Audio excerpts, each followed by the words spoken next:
Student के जे knowledge hub के YouTube channel में मैं कन्हैया जी पांडे आपका स्वागत करता हूं। तो स्टूडेंट, आज हम लोग सामान्य ज्ञान के भाग 82 में कुछ नए प्रश्नों के ऊपर बारी बारी से चर्चा करेंगे। ये सभी प्रश्न विभिन्न प्रतियोगी परीक्षाओं में पूछे जाने वाले प्रश्नों को ध्यान में रखकर तैयार किया गया है। तो स्टूडेंट, आज का हमारा पहला सवाल है, फासिस्टवाद की विचारधारा का विकास किस देश में हुआ था? जर्मनी में, जापान में, फ्रांस में या इटली में? तो जैसा कि स्टूडेंट हम लोग जानते हैं कि फासिस्टवाद जो है, इस विचारधारा का विकास मुसोलिनी के द्वारा इटली में हुआ था, जबकि नाजीवाद जो हिटलर के द्वारा संपादित था, यह नाजीवाद जो है जर्मनी में इसका विकास हुआ था। तो हमारा उत्तर होगा फासिस्टवाद का विकास जो है इटली में हुआ था। इसके प्रवर्तक का नाम मुसोलिनी था। इटली। द्वितीय विश्व युद्ध के दौरान इटली का मुसोलिनी, जर्मनी का हिटलर और जापान के हिरोहितो ने मिलकर के जो है ध्रुवीय राष्ट्रों का निर्माण किया था, जबकि मित्र राष्ट्रों के अंतर्गत अमेरिका, फ्रांस, ब्रिटेन जैसे देश जो थे शामिल थे। हमारा दूसरा सवाल है स्टूडेंट, फोटो सेल के द्वारा प्रकाश ऊर्जा का परिवर्तन किस ऊर्जा में होता है? गतिज ऊर्जा में, स्थितिज ऊर्जा में, यांत्रिक ऊर्जा में या विद्युत ऊर्जा में? तो स्टूडेंट, स्थितिज ऊर्जा जोड़ गतिज ऊर्जा बराबर होता है यांत्रिक ऊर्जा। फोटो सेल के द्वारा जो है प्रकाश ऊर्जा को विद्युत ऊर्जा में और रूपांतरित किया जाता है। हमारा उत्तर होगा विद्युत ऊर्जा। विद्युत ऊर्जा।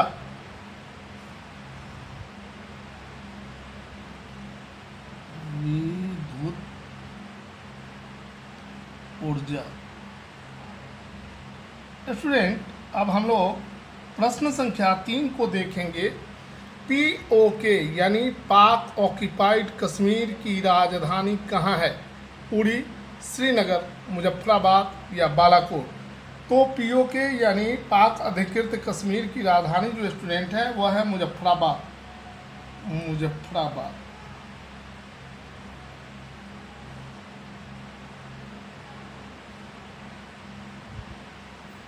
हमारा प्रश्न संख्या 4 है स्टूडेंट, इनमें से कौन सा भारतीय राज्य नक्सल प्रभावित नहीं है, जहां नक्सलियों का कोई प्रभाव नहीं है? तो स्टूडेंट, भारत के विभिन्न राज्यों में नक्सलवाद की समस्या जो है वह बहुत ही विकृत रूप में फैली हुई है। भारत के अधिकतर राज्यों में जो है, जिन राज्यों में जंगल और पहाड़ों की अधिकता है, वहाँ पर नक्सली आंदोलन जो है फलीभूत हो रहा है। नक्सलियों का उत्पत्ति जो है भारत में बंगाल के नक्सलबारी से हुआ था और यह आज भारत के लिए एक समस्या बन चुकी है।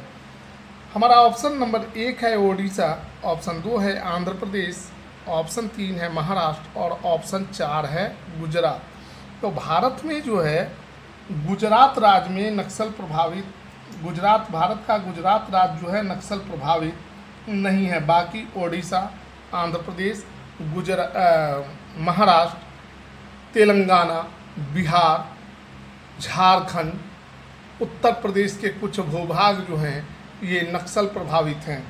हमारा उत्तर होगा गुजरात। गुजरात। अब स्टूडेंट, हम लोग प्रश्न संख्या 5 को देखेंगे। हमारा प्रश्न संख्या 5 है।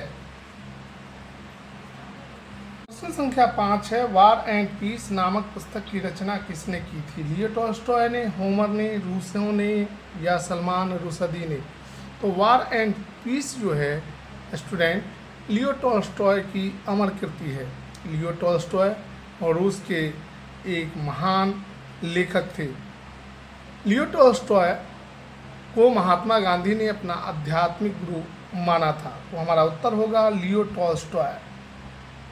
लियो टॉल्स्टॉय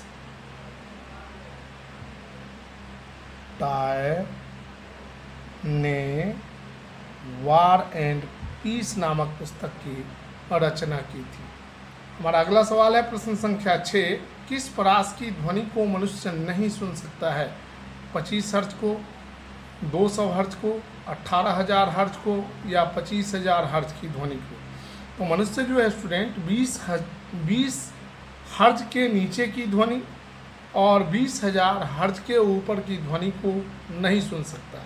तो हमारा ऑप्शन जो है 20 से अधिक है 25, 200 और 18,000 और 20,000 से अधिक है 25,000 हर्ट्ज।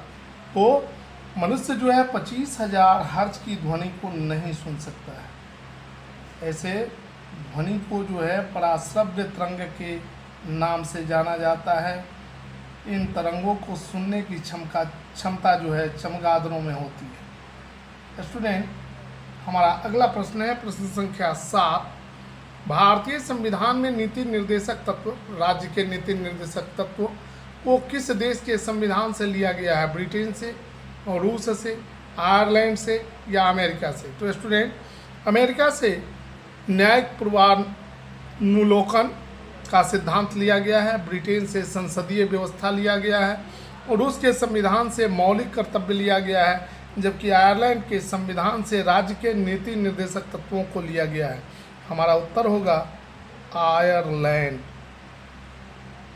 आयरलैंड भारतीय संविधान में जो है 10 देशों के संविधान से प्रमुख चीज़ें ली गई है।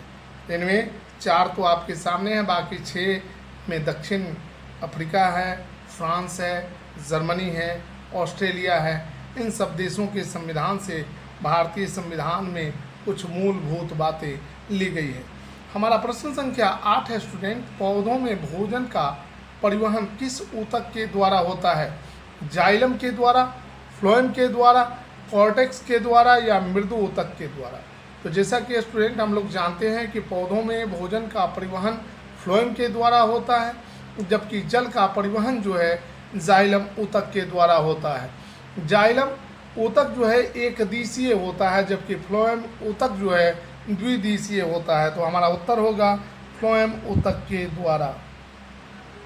फ्लोएम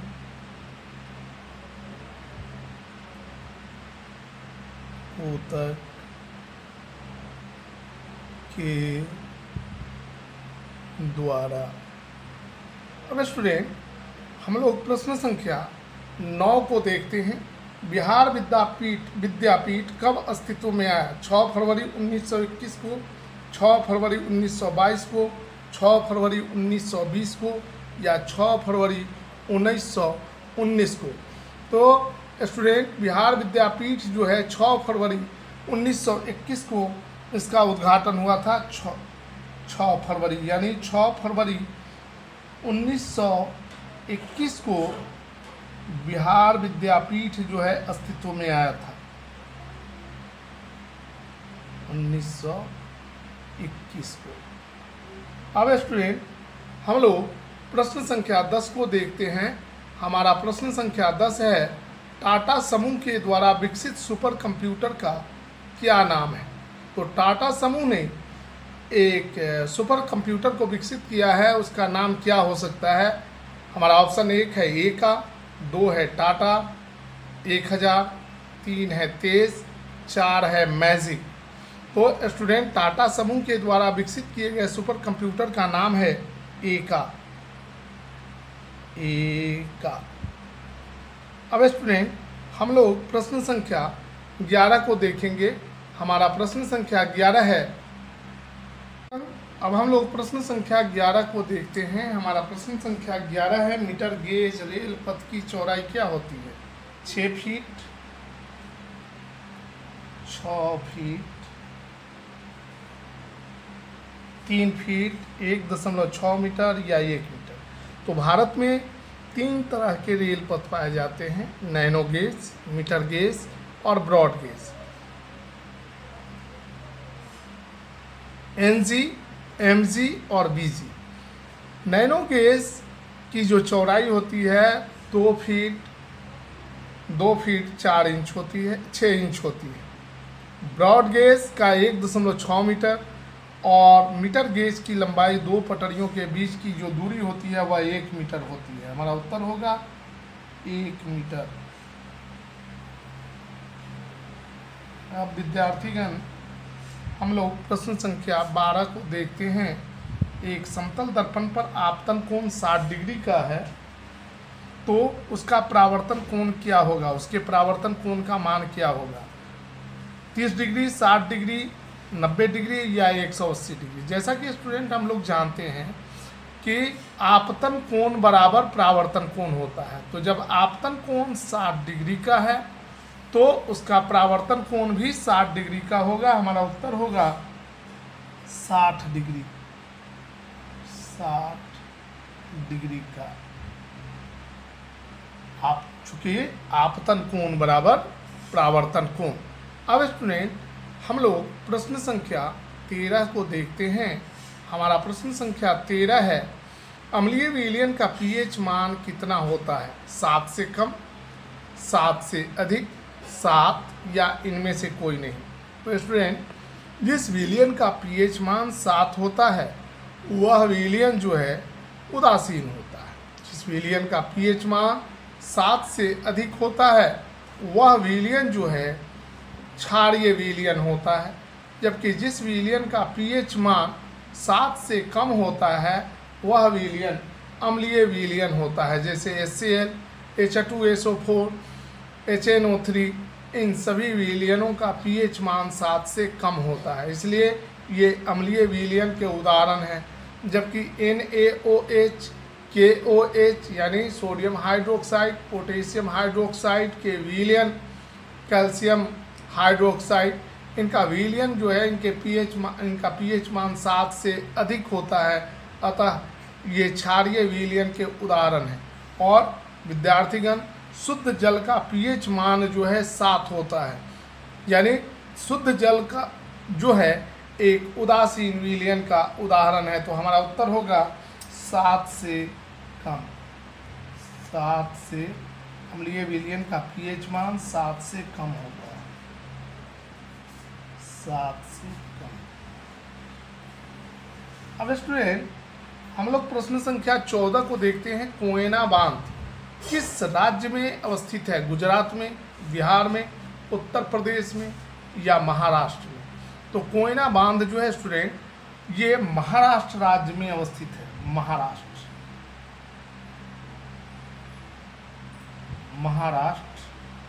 में कोयना बांध अवस्थित है।